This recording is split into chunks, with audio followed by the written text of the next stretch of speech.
つまりは好奇心にとらわれてたんだ。大切なものなら壊したんだ。明かりの灯らないホールケーキ、木製の君と踊ってたんだ。クローゼットで待った今日も小さな体漂せ合って、眠るのさ変わるのさ、想像たやすい安全。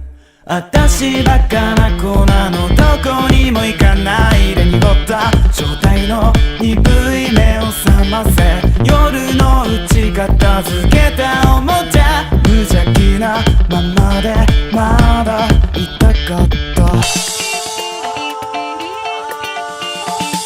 愛情は愛ただ捨ておくばかり、剥がれ落ちた大事な記憶。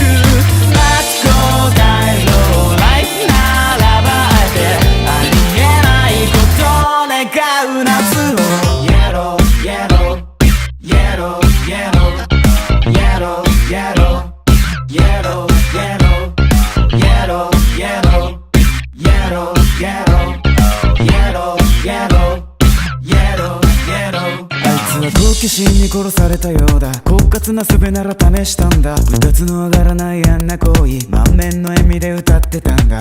クローゼットで待った今日は、一人で待つんならこんなもんか。変わるのさ終わるのさ工程、求め続けるカチカチカチ迫る秒針、もっと巻いてこう。深くなってしまいな天地が逆さまになる。なんでどうしてほらかすんだ透明。窓から見た景色をまだ覚えています。いっそ消えてなくなるだけのイエロー。